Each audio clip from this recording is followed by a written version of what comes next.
I'm convinced that your late 20s are some of the hardest years of your life because 27 has been a mission. And I don't want to feel the way that I feel when I turn 28 on the 28th of November, which is in 250 days. So I am going to do something about it. I was at work today and I Googled how many days until my birthday, and it was 254 days. And I'm going to sit down and film this video. I'm going to post it on the 250th day. And I want to document what those 250 days look like.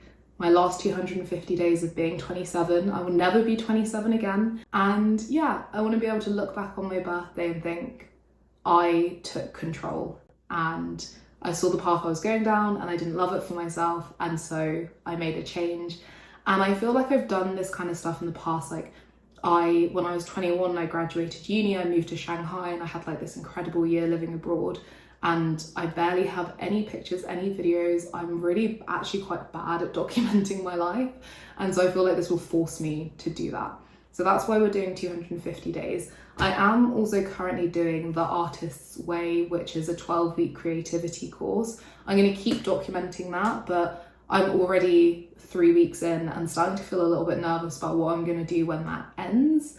And so I think it would be nice to kind of have a natural extension of this and not just feel completely lost when those 12 weeks end. And I guess it makes sense to tell you who I am at this point. So I'm Folly. I'm a 27-year-old currently living in Toronto, Canada.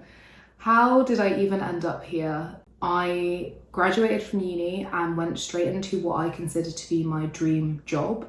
So I was working in community engagement in the higher education sector, basically helping young people from backgrounds very similar to my own. So people that grew up in very working class families, Black heritage students. I worked with refugees and asylum seekers. I worked with care leavers and basically helped them get into higher education. And it was very, very fulfilling. I studied a master's degree in education at the University of Oxford. I was really proud of my job, and the work that I did was a job that was very much about giving and giving to other people, which at the time I really enjoyed. I was really good at what I did. I got to create these like flagship initiatives for the university. So I created something called the Black Creatives Award, which was supporting young Black heritage students in London into getting into arts programs. That whole experience was like really, really incredible. And as I was going along this like career path and this career trajectory, I had basically a huge health crisis. I basically found that I had an 18 centimeter cyst on my ovary. I had surgery to have that removed.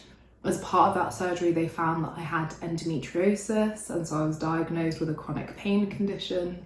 And then they also did tests because of the history of ovarian cancer in my family to find out if I was a BRCA carrier. BRCA is basically this gene mutation, and if you have it, it means you're at very high risk of developing certain types of cancers in your lifetime, including ovarian and breast cancer.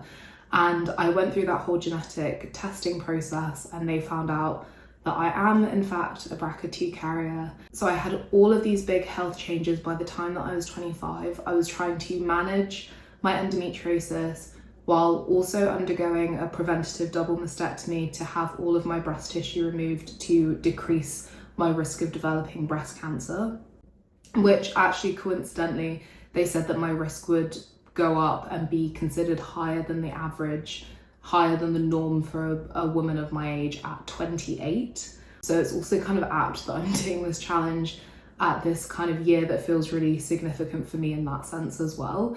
And so, yeah, I took almost 3 months off work to have that surgery and to recover from it. And the second that I had recovered, I decided to hand in my notice at work and go backpacking. Which is just like the most 25-year-old thing to do in the world. I loved my career, I loved my job so much. It felt really purposeful and meaningful, but so much of my job was about giving back and giving to other people. And so I didn't really get the time to think about me and myself and like what I actually found fulfilling. I quit my job, I left London, I went backpacking in South and Central America for 5 months. So I actually started in Peru, and then I went to Ecuador, Colombia. I then flew to Mexico and went through Central America. So I went to Guatemala, Nicaragua, and Costa Rica. And that was about 5 months of traveling.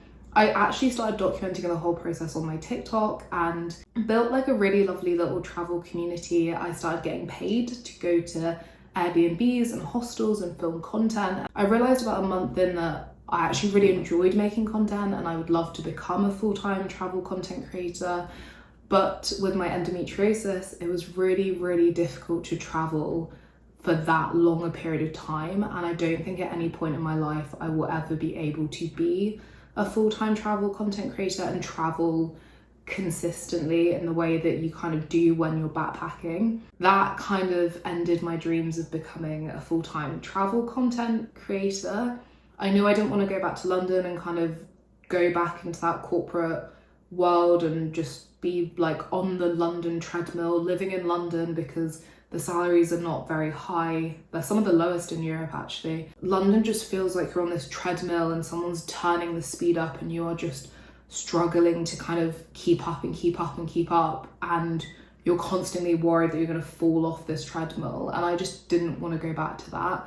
So I got a working holiday visa to move to Canada. And I do love living in Toronto. I think it's an incredible city, but because I'm back in a city and I'm doing a corporate job again, because I spent so much of my savings backpacking, I couldn't really afford to just take a part-time cafe job and do my content on the side. I don't make enough money from creating content to be able to do that. So now it doesn't feel like my life is that different from when I left London in 2023. And I want it to be different.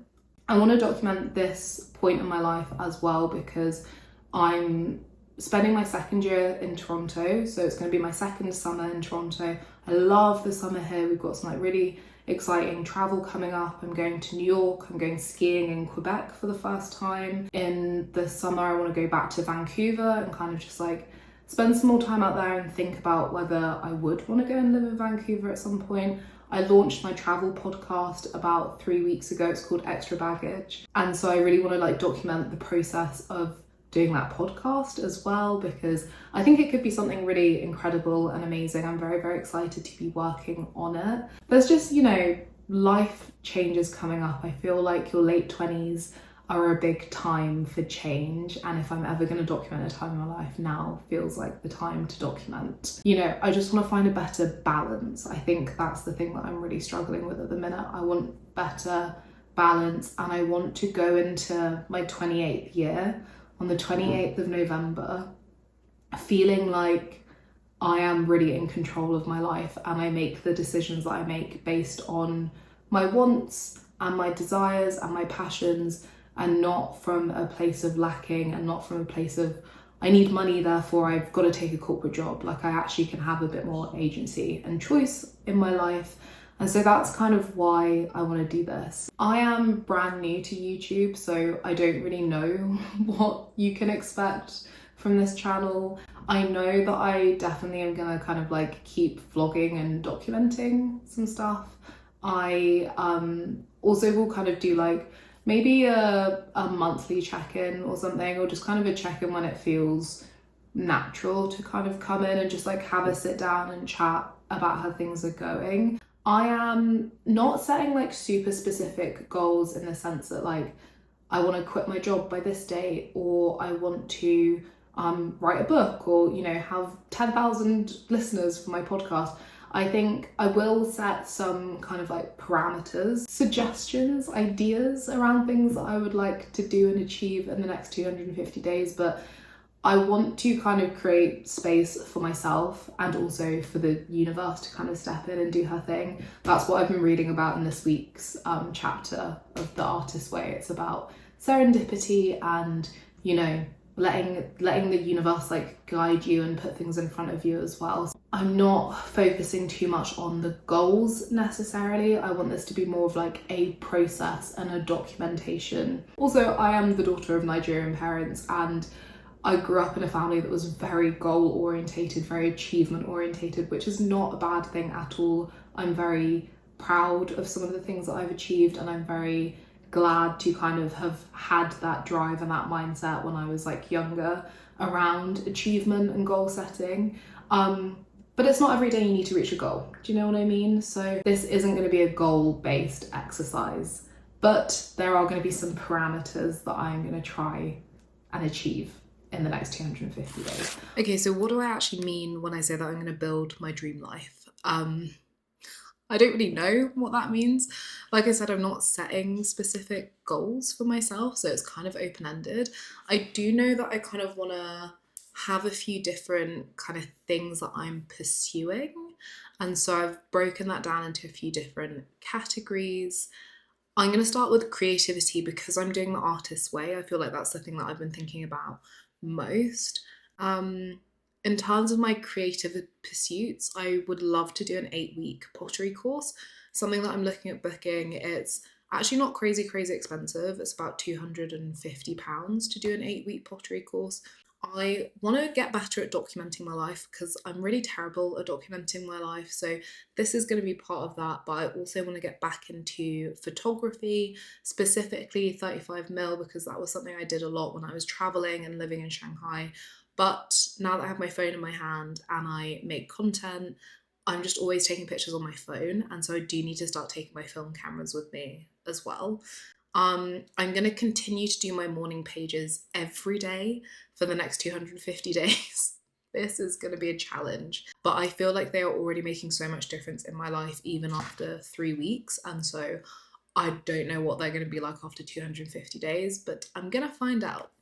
I want to create for myself, and I don't want to create to be seen as a creative or to, you know, receive praise or to be like, wow, she's such an incredible artist. Like, I just want to create for myself. And part of that is also finding my own artistic style and my own kind of like authentic and unique artistic vibe and voice, I guess. So those are my creative pursuits for the next 250 days. The next thing I really want to work on is rediscovering my personal style. I feel like I had an evolution in my personal style when I was about 20, and honestly since then my personal style hasn't changed a huge amount. When I was backpacking, because I was just traveling with a carry-on and I had so few clothes, I feel like I kind of just like lost my personal style. I started dressing in a way that was very practical and repetitive, which is not necessarily a bad thing. Yeah, I want to develop my personal style now that I'm going into my late 20s. So I do want to decide on a signature hairstyle. I absolutely adore like cornrows and Fulani braids, but they just don't last long enough. So I don't think that can be my signature hairstyle, which I'm so sad about, but I can't pay £150 every 2 weeks to get my hair done. So I need to decide on a signature hairstyle. I want to find my personal outfit formula. I know that I love wide leg trousers and I love a longer skirt, like a midi or maxi length skirt. I never really know what to do with my top half. When I had my double mastectomy, I actually went from being like a 30 double H to like a 30 double D. And so I always dressed my top half to like accommodate the fact I had really big boobs, and now I don't. And so I kind of don't really know what to do up here. I want to invest in some timeless wardrobe staples. And I also want to thrift with intention. I got really into thrifting when I was at uni, and now I've just started buying stuff because it's like cheap or for the sake of it, or I'll buy something in a second-hand shop or a charity shop and be like, well, it's only £10 and the money's going to charity. And then actually I end up with like a lot of clothes that are secondhand that I actually don't love. And I need to focus on my skincare. Like when I was traveling, I feel like my skin was so naturally glowy. I don't have any makeup on in this picture. And yeah, she's looking a little sad. She's looking a little dull. So I need to focus on my skincare. I'm also focusing on my mental health for the next 250 days. I feel like my mental health is in a pretty good place comparative to where it has been in the past. So one of my things is going to be doing one self-care activity every week. My friend, who's now a really good friend of mine, we were actually strangers when she took this picture, took this, and I remember feeling really self-conscious about my skin and the way that my hair looked. And so part of my mental health journey is also just going to be building my confidence and just feeling a lot more confident in myself naturally and not wanting to cover up my hair and cover up my skin and just, yeah, really building that confidence. I am also going to spend 1 hour outside every single day. That is a non-negotiable. I need to go outside. Okay, this picture is a bit of a jump scare, to be honest, but I also really need to focus on my physical health. Like I said, I have endometriosis. I am prone to developing cysts as well because of that. I want to work out 3 to 5 times a week, every single week. Sometimes I will have a week where I have like endo pains or my period is really bad and I kind of won't exercise for a week. And so I want to also be better at kind of staying on top of it and doing low impact stuff. And yeah, again, just kind of managing that. I also want to get more flexible and just kind of be a bit looser. I'm terrible at like stretching. And so my legs and my traps and everything all feel a little bit tight. I want to get back into strength training. I feel like I drank the Kool-Aid with like the whole Pilates, hot girl walks, all of that kind of stuff, which is great. But I need to start strength training, especially for my knees and my stability, where I'm running quite a lot and I want to go and play tennis in the summer and all that kind of stuff. You need to be strong around your joints. I want to eat healthily, reduce my sugar intake, and basically focus on like an anti-inflammatory diet slash eating for my endo and figuring out what food wise is like causing flares. So yeah, just like really thinking about how can I focus on what I'm putting into my body so that my body can be as healthy as it can be. So eating is going to be a big part of this as well, and eating well, eating healthily. So the final part of building this dream life is going to be my career, because obviously your career is a big part of your life as an adult. It's what you spend so much of your day doing. It's also the part of this whole thing that I have the biggest question mark around. I really don't know what I want my career to be. There are so many things that I would love to get paid to do.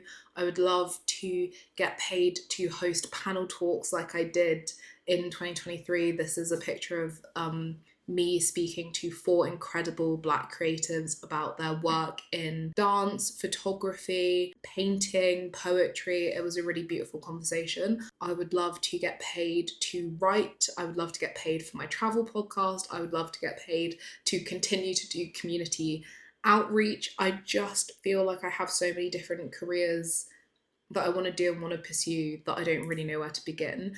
And so for the next 250 days, I am not going to think about quitting my job because I need money to live on, obviously. What I am going to focus on is what work puts me in a state of flow. What work do I feel consumed by in a positive way where it doesn't feel like work, it just feels like something joyful. And I want to focus on building a creative community. No man is an island kind of thing. So yeah, those are really just going to be my 2 focuses for the next 250 days. And I think my career is going to be the space where I'm really just letting the universe kind of take control, and I'm hoping that she will put some things in my way. And if I am just being mindful and thinking about what I enjoy, what puts me in a flow state, and trying to build community and connections, that will be enough for the universe to kind of take me the rest of the way there. But we'll see. Maybe this is something I need to come back to and like think on a little bit more deeply. But yeah, those are kind of my 5 pillars. I don't want to add anything else to this because I am one of those people that I just decide to throw on like a million different things. And so I think this is quite nice and streamlined and focused. That's it. That's the master plan. I am very intrigued to see what the next 250 days look like. I am wondering if I should have made like slightly more concrete goals. I guess some of these feel slightly abstract, but I just think right at the beginning, I don't want to set like very, like target driven goals. I think this is going to be more of like a holistic approach to building a life that I'm in love with. And yeah, I'm going to come back to all of these in a month and kind of see where I'm at. And I'm going to talk you through any like tweaks and changes that I want to make. Maybe in a month I'll feel like clearer about exactly what my specific goals should be. Also, I'm moving into a new apartment next week, which is much brighter and has better natural light. So my filming setup should be better because I don't know why my laptop camera looks like this. And whenever I come home from work, my apartment has no natural light. So filming has been a bit of a mission for the last year, but yes, I should be coming to you from a very nice, bright apartment the next time you see me. And yeah, if you are doing a 300-day challenge, a 100-day challenge, a 1 week challenge, I would love to like connect and chat and like build a little community, because doing this kind of stuff by yourself is really hard, honestly. And I am a community person. I really struggle to exist in a void and not have anybody to talk to about this. And I know that all of my friends are going to hate me if I'm going on about my 250-day challenge for the next 250 days. So yeah, if you want to chat and just like give me some suggestions on like stuff that you've been doing, stuff that's been working for you, stuff that hasn't been working, I would love to hear from you. And yeah, I guess I will be back next week. Thanks for watching, I guess. All right. Well, I'll see you next week.